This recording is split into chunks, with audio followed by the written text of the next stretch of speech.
നമസ്കാരം. മാസപ്പടിക്ക് പിന്നാലെ മുഖ്യമന്ത്രിയുടെ മകൾ വീണ വിജയനെതിരെ ഇപ്പോൾ വീണ്ടും അഴിമതി ആരോപണം ഉണ്ടായിരിക്കുന്നു. വളരെ ഗുരുതരമായ ആരോപണമാണ് വീണയ്ക്കെതിരെ ഇപ്പോൾ ഉണ്ടായിരിക്കുന്നത്. ജീവകാരുണ്യ സ്ഥാപനങ്ങളിൽ നിന്ന് എല്ലാ മാസവും വീണയുടെ കമ്പനിയിലേക്ക് പണം എത്തുന്നു, അതായത് മാസപ്പടി എത്തുന്നു എന്നാണ് ഇപ്പോൾ വീണ വിജയനെതിരെ പുറത്തുവരുന്ന ഗുരുതരമായ ആരോപണം. ശശിധരൻ കർത്തയുടെ കരിമണൽ കമ്പനിയിൽ നിന്ന് വീണ മാസപ്പടി കൈപ്പറ്റി എന്ന കേസ് നടക്കുന്നതിന് പിന്നാലെയാണ് ഇപ്പോൾ വീണ വിജയന്റെ കമ്പനിയായ എക്സാലോജിക് സൊല്യൂഷനിൽ ജീവകാരുണ്യ സ്ഥാപനങ്ങളിൽ നിന്ന് മാസപ്പടി വാങ്ങുന്നു എന്ന വിവരം മാത്യു കുഴൽനാടൻ MLA ഇപ്പോൾ പുറത്തു കൊണ്ടുവരുന്നത്. ഇതിന്റെ രേഖകൾ വരെ കാണിച്ചാണ് നിയമസഭയിൽ മാത്യു കുഴൽനാടൻ ഈ കാര്യം അവതരിപ്പിച്ചിരിക്കുന്നത്. ഭരണപക്ഷത്തിൽ നിന്ന് സ്പീക്കർ അടക്കം ഇപ്പോൾ മാത്യു കുഴൽനാടനെ വിലക്കിയെങ്കിലും മാത്യു കുഴൽനാടൻ വീണയ്ക്കെതിരെ തെളിവുകൾ നിരത്തിക്കൊണ്ട് അദ്ദേഹം ഇക്കാര്യം തുറന്നു പറയുകയായിരുന്നു. MLA ഇത്തരത്തിൽ രംഗത്ത് വരുമ്പോൾ അതിന് ആധാരമായ രേഖയും അദ്ദേഹം പുറത്തു കൊണ്ടുവരുന്നു. ധർമ്മസ്ഥാപനങ്ങളിൽ നിന്ന് വീണ മാസപ്പടി കൈപ്പറ്റിയെന്നാണ് ഇപ്പോൾ ആരോപണം. 2021 ഒക്ടോബറിൽ എക്സാലോജിക്കിന് രജിസ്ട്രാർ ഓഫ് കമ്പനീസ് കൈമാറിയ കത്തിലാണ് ഇക്കാര്യം ചൂണ്ടിക്കാട്ടുന്നത്. എന്നാൽ ഈ ഫെബ്രുവരിയിൽ നൽകിയ രേഖകൾ പരിശോധിച്ച ശേഷം നൽകിയ മറുപടിയിലാണ് ചാരിറ്റബിൾ ഇൻസ്റ്റിറ്റ്യൂട്ടിൽ നിന്നും പണം വാങ്ങിയതിൽ വിശദീകരണം ചോദിക്കുന്നത്. 2021 എക്സാലോജിക്കുമായി ബന്ധപ്പെട്ട അന്വേഷണം കേന്ദ്ര ഏജൻസി തുടങ്ങിയെന്നതിന് തെളിവാണ് ഈ കത്തുകൂടി.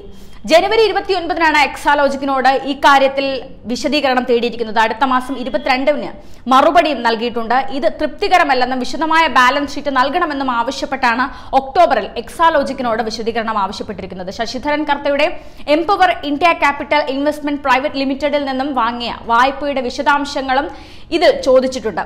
ഈ കത്തിന്റെ അവസാന ഭാഗത്തായിട്ടാണ് എല്ലാ മാസവും വിവിധ ചാരിറ്റി സംഘടനകളിൽ നിന്ന് വീണയുടെ കമ്പനിയിലേക്ക് പണം കൈപ്പറ്റുന്നതെന്ന പരാമർശം വന്നിട്ടുള്ളത്. ബാങ്ക് രേഖകൾ പരിശോധിച്ചതിൽ നിന്നാണ് ഇത് മനസ്സിലാക്കിയതെന്നും വിശദീകരിക്കുന്നു. ഈ രേഖയാണ് മാത്യു കുഴൽനാടൻ നിയമസഭയിൽ ഇപ്പോൾ ചർച്ചയാക്കിയിരിക്കുന്നത്. ഏതെല്ലാം ചാരിറ്റി സംഘടനകളിൽ നിന്നാണ് പണം കൈപ്പറ്റിയതെന്ന് ഈ കത്തിൽ പറയുന്നില്ല. പക്ഷേ മാത്യു കുഴൽനാടൻ അതിന്റെ രേഖകൾ ഉയർത്തിക്കാട്ടിയായിരുന്നു നിയമസഭയിൽ. അതേസമയം പ്രസംഗത്തിനിടെ മാത്യുവിന്റെ മൈക്ക് സ്പീക്കർ എയിൻ ഷംസീർ ഓഫ് ചെയ്തിരുന്നു. അങ്ങനെ നാടകീയ സംഭവങ്ങൾക്കൊക്കെ നിയമസഭ സാക്ഷിയായിരിക്കുന്നു എന്ന വാർത്ത കൂടി പുറത്തു വരുന്നു. CMRL നിന്ന് മാസപ്പടി വാങ്ങിയതിനെ കുറിച്ചാണ് ഇതുവരെ നമ്മൾ വീണ വിജയനെ കുറിച്ച് കേട്ട അഴിമതി. എന്നാൽ ROC അയച്ചൊരു നോട്ടീസിൽ പറയുകയാണ്, ഹാജരാക്കിയ ബാങ്ക് സ്റ്റേറ്റ്മെന്റുകളിൽ നിന്ന് കമ്പനി ഏതാണ്ട് മാസം തോറും വിവിധ ജീവകാരുണ്യ സ്ഥാപനങ്ങളും സംഘടനകളിൽ നിന്ന് പണം കൈപ്പറ്റുന്നതായി വ്യക്തമായിരിക്കുന്നു എന്ന്. നാട്ടിലെ സാധാരണക്കാരും പാവപ്പെട്ടവരും അനാഥാലയങ്ങൾക്കും ധർമ്മസ്ഥാപനങ്ങൾക്കും അങ്ങോട്ട് പണം കൊടുക്കുന്ന ഒരു അവസ്ഥയിലാണ് ഇപ്പോൾ മുഖ്യമന്ത്രിയുടെ മകൾ വീണ വിജയൻ തന്റെ സ്വന്തം കമ്പനിയിലേക്ക് മാസപ്പടി വാങ്ങുന്നു എന്ന ഗുരുതരമായ വാർത്ത പുറത്തു വരുന്നത്.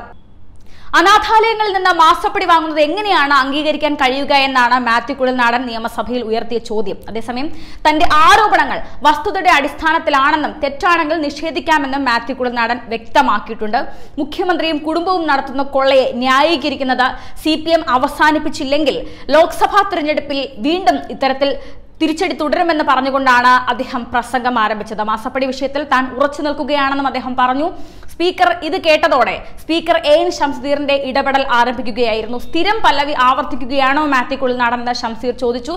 സമൂഹ മാധ്യമങ്ങളെയും ചാനലുകളെയും സെറ്റ് ചെയ്ത് വെച്ചിട്ട് ഇവിടെ വന്ന് പ്രസംഗിക്കരുത് എന്നാണ് സ്പീക്കർ ചോദിച്ചത്. അത് മുഖവിലക്കെടുക്കാതെ കുഴൽനാടൻ പ്രസംഗം തുടർന്നു. കരിമണൽ കമ്പനിയിൽ നിന്ന് പണം വാങ്ങിയ PV താൻ അല്ലെന്നാണ് മുഖ്യമന്ത്രി പറഞ്ഞത്. അത് ഇന്നും ഏറ്റുപാടുന്ന സഖാക്കളുമുണ്ട്. മാസപ്പടി കേസിൽ മുഖ്യമന്ത്രിക്ക് ഹൈക്കോടതി നോട്ടീസ് അയച്ചിട്ടുണ്ട്. PV എന്ന പേര് കണക്കിലെടുത്താണ് നോട്ടീസ്. ആ PV താൻ അല്ലെന്ന് കോടതിയിൽ പറയാൻ പിണറായിക്ക് ആർജവമുണ്ടോ എന്നാണ് ഇപ്പോൾ മാത്യു കുഴൽനാടൻ ചോദിച്ചിരിക്കുന്നത്.